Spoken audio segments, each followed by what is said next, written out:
Hi guys, welcome back to my channel. So నేను ఇవాళ చాలా రోజుల తర్వాత, చెప్పాలంటే చాలా మంత్స్ తర్వాత లాంగ్ వీడియో అనేది చేస్తున్నాను. సో రీజన్ ఏంటి అంటే, నా హెల్త్ చాలా అంటే చాలా బ్యాడ్గా ఎఫెక్ట్ అయింది. రికవరీ అవ్వడానికి కూడా చాలా మంత్స్ పట్టింది. సో అందరికీ హెల్త్ అనేది టాప్ ప్రయారిటీగా ఉండాలి. అండ్ అందరికీ చెప్తున్నా, ఎక్కువ స్ట్రెస్ తీసుకోమాకండి. హెల్త్ అనేది ఇంపార్టెంట్గా పెట్టుకోండి. సో ఈరోజు హెల్తీ ఈటింగ్ కూడా మనకి చాలా ఇంపార్టెంట్ అయిపోయింది. లైఫ్ స్టైల్లో కొన్ని హెల్తీ చేంజెస్ అనేవి చేసుకోవాల్సిన అవసరం వచ్చిందనమాట. సో అందుకే ఇవాళ ఒక హెల్తీ రెసిపీతో మీ ముందుకు వచ్చేసాను. సో ఇవాల్టి వీడియోలో మనం అలసందల వడలు ఎలా చేసుకోవాలో చూద్దాము. అలాగే మీరు కూడా ఈ హెల్తీ అండ్ టేస్టీ రెసిపీని తప్పకుండా ట్రై చేయండి. So let's get in to today's video. So first మీకు చూపించేది 1 డే అండ్ నైట్ నానబెట్టుకున్న అలసందలు అనమాట. ఇవి నేను వచ్చేసి ఎలక్ట్రిక్ కుక్కర్కి కప్ వస్తుంది కదా, దాంతో 2 కప్స్ అనేది నేను నానబెట్టుకున్నాను. సో మీరు క్వాంటిటీ అనేది చూసుకోండి. సో ఇంకా ఈ వడలు చేయడానికి మనకు కావాల్సిన ఐటమ్స్ ఏంటో చూద్దాము. ఆయిల్ కావాలి, సాల్ట్ కావాలి, అలాగే చాప్ చేసి పెట్టుకున్న ఆనియన్, గ్రీన్ చిల్లీ,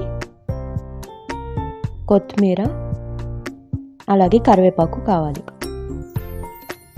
అండ్ ఇంకా మనకి కారం, అల్లం వెల్లుల్లి పేస్ట్, అలాగే జీలకర్ర కూడా కావాలన్నమాట. నేను వేయడం మర్చిపోయాను, మీకు చూపిస్తాను. సో మిక్సీ జార్లోకి అలసందలు అనేది తీసుకున్నాక కొంచెం ఉప్పు అనేది వేసుకోండి సరిపడా.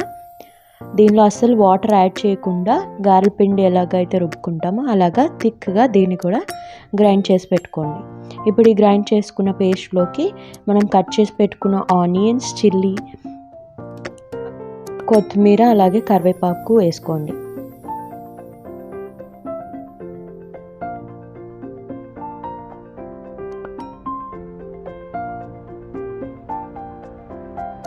అలాగే రుచికి సరిపడా కారం అండ్ అల్లం వెల్లుల్లి పేస్ట్ కూడా వేసుకోండి.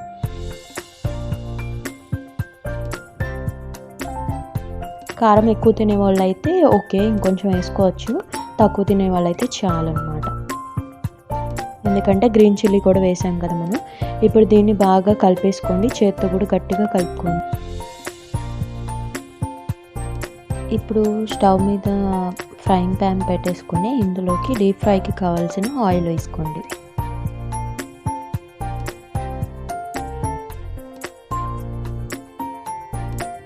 జీలకర్ర కూడా వేసుకోండి. ఈ పిండిలో వేసుకొని మళ్ళీ కలుపుకోండి.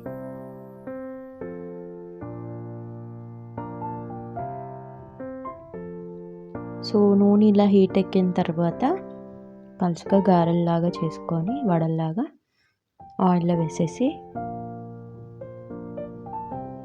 లో టు మీడియం ఫ్లేమ్లో మాత్రమే ఇవి ఫ్రై చేసుకోవాలన్నమాట. హై ఫ్లేమ్లో పెట్టేస్తే లోపల కుక్ అవ్వదు, పైనంతా మాత్రం కుక్ అయిపోతుంది. సో మీడియం ఫ్లేమ్లో పెట్టుకొని గోల్డెన్ బ్రౌన్ కంటే ఎక్కువ కొంచెం వచ్చేలాగా ఫ్రై చేసుకోండి. అలాగే నాలాగా వడలేయటం రాని వాళ్ళు ఎవరైనా ఉంటే ఇలాగా గరిట మీద వడలాగా వేసుకొని దాన్ని కూడా మనం ఆయిల్లోకి డ్రాప్ చేసుకోవచ్చు అనమాట. ఓకే, ఇలాగ వడల్లాగే కాకుండా ఇవి మనం పునుగుల్లాగా కూడా చిన్న చిన్నగా వేసుకోవచ్చు.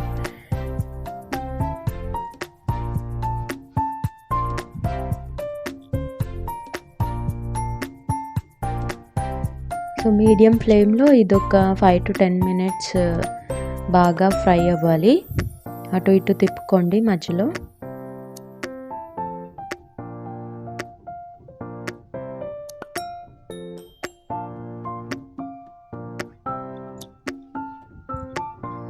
సో ఇలా బాగా ఫ్రై అయిపోయిన తర్వాత ప్లేట్లోకి తీసేసుకుంటున్నాను.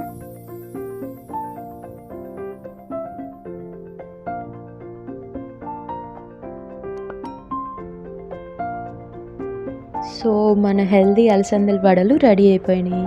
ఇవి పప్పుల చట్నీతో కానీ లేకపోతే టమాటో చట్నీతో కానీ చాలా టేస్టీగా ఉంటాయి అన్నమాట. చూసారా లోపల ఎంత ఫ్లఫీగా వచ్చినాయో.